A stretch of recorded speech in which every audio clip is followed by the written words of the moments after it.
In this video, you'll learn how to launch a workflow using our Launch API, a powerful way to integrate automation directly into your existing systems.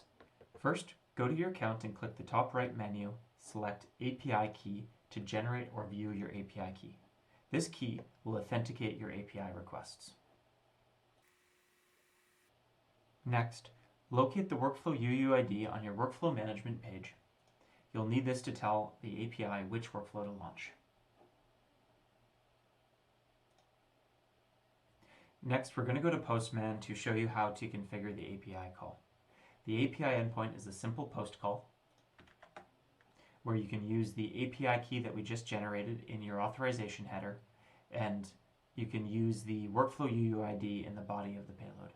I'm now going to fill out the authorization header by going to the work platform and getting that API key that we generated.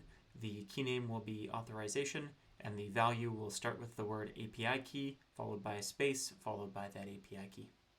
A successful request will return a 200 with a launch ID. If there's an error, the response will explain what went wrong, like missing inputs, an invalid UUID, or permission issues. Once you've run it, you can go back to the work platform and you can see that our workflow is now running. And that's it. You can now launch workflows from any application, system, or script with our Launch API.